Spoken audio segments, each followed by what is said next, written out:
Good afternoon, everyone. I'd first like to say that I'm very thankful to be here and that I've learned so much from all of you over the past few days. My name is Jennifer Duncan, and I work with the Matawa First Nations Tribal Council, which is comprised of 9 Ojibwe and Cree communities in Northern Ontario. Matawa provides the communities with a variety of services, and I specifically work for Four Rivers, which is the Environmental Services Group. In that capacity, I work to build capacity in GIS and traditional knowledge data collection, and today we will be talking to you about what we do in some of our initiatives, including an example of a mapping application that we hope to use to help tell stories.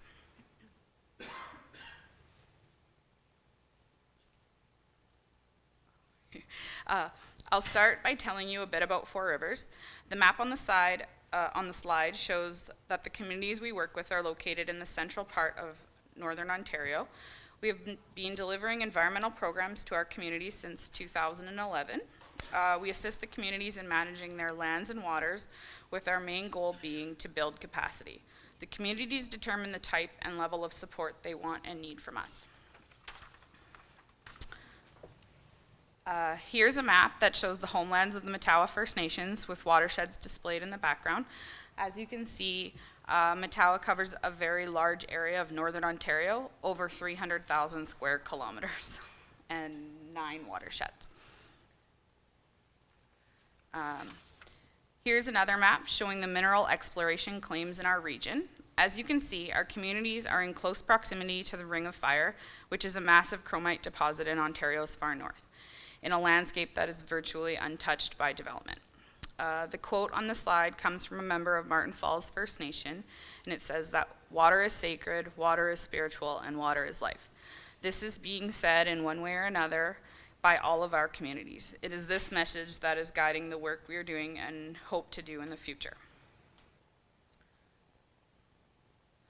The clear message from our communities is that water is changing. We keep hearing this time and again.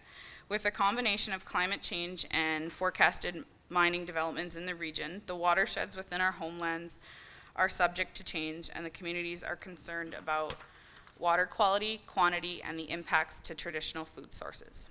It is apparent now more than ever that we need to link traditional knowledge and scientific data to respond effectively. This is a large part of what I do.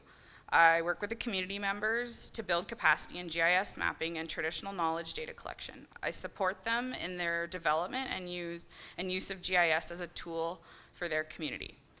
I focus on collecting and storing traditional knowledge in GIS databases where possible, translating stories and traditional place names, and including that information on our maps using syllabics when possible. I work with communities to develop methodology to collect this valuable data and how to use GIS technology to collect and record the information they want to preserve for future generations. My main focus is to provide the communities with the support they need to be confident to do the work themselves. Okay, so I'm just going to load a mapping application.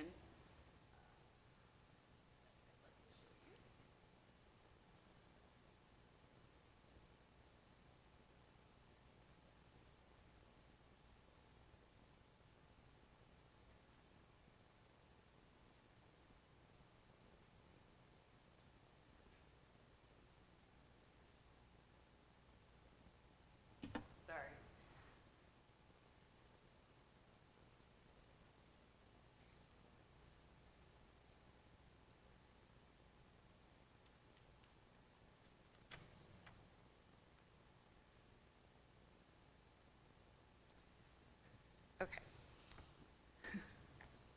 Just loading. So this is one example that I'd like to share. It's a story told by Xavier Saget.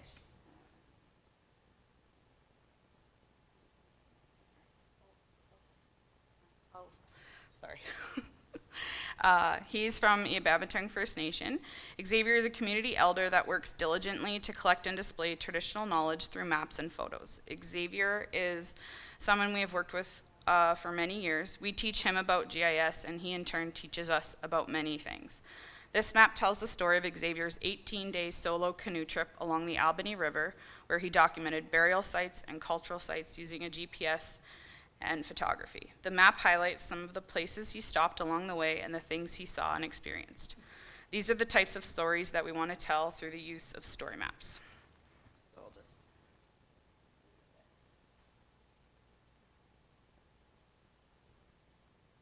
it just follows along his journey along the river and some of the photos he took.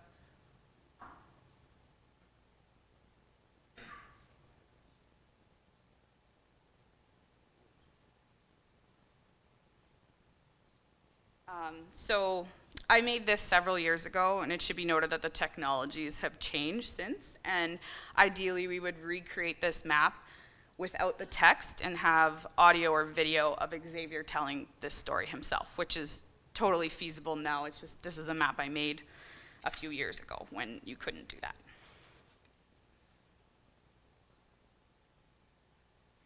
Yeah.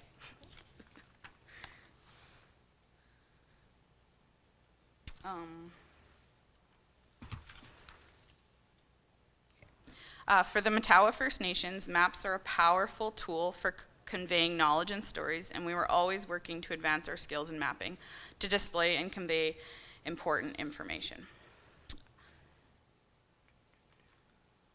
Oops.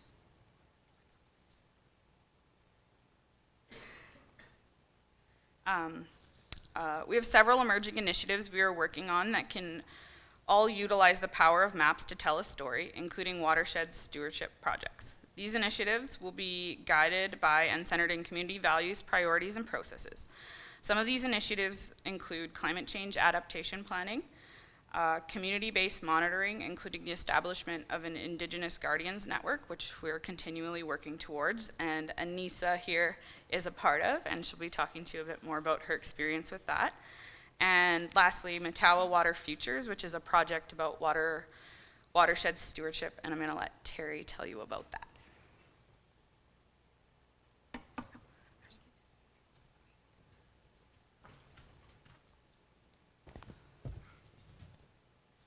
I want to thank Jennifer for sharing her tremendous skills and knowledge and introducing you to Matawa. My name is Terry Mitchell. I'm a little bit short here. So.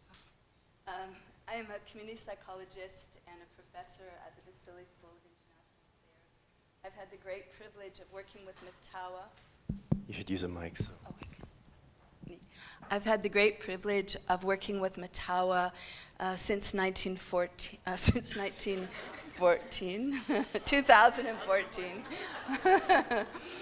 I have been working for a while, but I'm as old as I look, but not that old.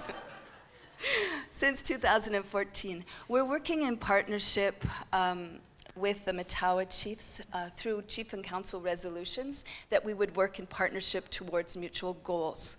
I have a SSHRC grant, the Social Sciences and Humanities Research Foundation of Canada, Council of Canada rather, to support my research on free, prior, and informed consent, looking at how Matawa is trying to negotiate their decisions they wish to have around mining as it's encroaching on their territories, which they wish to choose, and anyway, that process of consultation and consent seeking.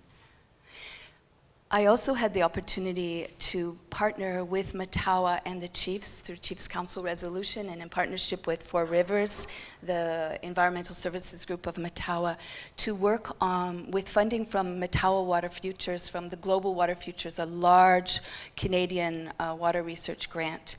We're working in a way that helps us to understand the decisions about free, prior, and informed consent through understanding about water systems. So the goal of not just the free, prior, and informed consent grant, but the water science grant is to develop a Indigenous-informed water monitoring framework that Matawa will employ, but that will have relevance to other nations across the country and indeed to all of us. So we're just beginning on that project. And so I will be learning soon from from Jennifer about GIS mapping, as will Darren and our community partners. One of the remarkable things about the partnership is that we're working in a two-row methodology in which, as Jennifer said, we're blending Western science, both social and biological sciences, with traditional knowledge in our partnership. And we're working to train each other and to co-develop models of engagement, models of data collection, models of analysis, and models of data sharing that are in keeping with Indigenous law within Matawa. Within this, as community psychologists, we really believe in focusing on strengths and capacity. And so one of the privileges that we have in this partnership is to use our money, our research money, instead of hiring students from the urban centers, largely white students, is to seek to build relationships with Matawa members and students, and to provide accreditation at various levels and through different programs and associations and mentoring with us. While they teach us, we're providing funding towards certification that will be at many levels of undergraduate and graduate certification. And I'm very pleased to invite Anisa to speak now, who will be one of these first Matawa students.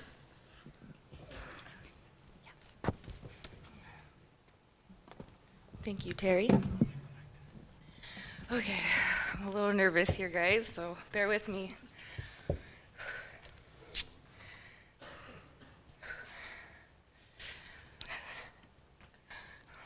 Okay. Sorry, guys. You're good.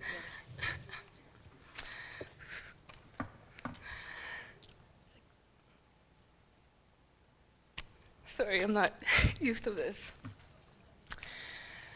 I'd like to start off to say thank you for all being here. Bonjour, Indigenous, Wabske, Kan, Ikwe. I'm White Cloud Woman. I am of the Hmong clan, which is the Loon. I'm a Anishinaabe from Long Lake 58 First Nations, which is located northeast of Thunder Bay, Ontario. My English name is Anisa Nabigun. I am currently the environmental monitor for Greenstone Gold and my community of Long Lake 58 First Nation. I also sit on the Environmental Advisory Committee. This job was created with the Impact and Benefit Agreement, which was initiated to bridge the gap between the community and the company and to create transparency. Just to give you guys a brief history of Long Lake 58 First Nation to get a little understanding of where I'm coming from. In 1763 was the first documented time the Wapshakosh, as my elders say, is white man, came into our territory. And then it was about the 1800s that the Northwest Fur Company started in Long Lac at the Point. My community is adjacent to Highway 11, and it's a small little stamp on the map. It's 1 kilometer by 1 kilometer. The population is a little over 1,200 people and 400 on the res community. We have the Trans-Canada Pipeline and the CN Rail in our backyards, which causes a lot of concern for our people. Our first values mapping was established in 1992, just 2 years before I was born. It was called the Eagles Map, which entailed the trap lines, cabins, sacred sites, and camps, summer camps and winter camps, which our communities traveled. As a result of the Eagle mapping project, we were able to initiate a land use plan for getting our ATR approved additions to reserve. Long Lake 58 First Nation is currently creating our own environmental law. As our band manager says, we don't need to reinvent the wheel, but rather customize it for our rights and our interests. It is important that we know our stories and our legends of the past, as they hold the knowledge of the land. Okay. All right. For example, my people's calendar is followed by the moons. This information was from my dad's elder, and I won't mention her name as I'll let her rest. So this is an example, for instance. March, Nam Bigizis means the sucker moon, which means that this is the time of spawning for suckers. In another instance, I won't go through all the moons, but in August, Scandigizis, the berries aren't ripe yet. With that info, we can set the laws so we can prevent drilling on the ice to occur at that time, so we can let them spawn, or that we may halt some of the forestry activities on the picking seasons and while they are becoming ripe. Please note that my elder had said that this calendar is a little bit sooner than it was before, as climate change and whatnot. It is important that we know our language, as, like I said, there's a lot of valuable information in these words. Also, it would be good for us to enforce those laws, as the government's interests and connections aren't the same as ours. This knowledge can be used for creating a custom community-based monitoring program to ensure our rights and interests aren't violated. Chimigwech.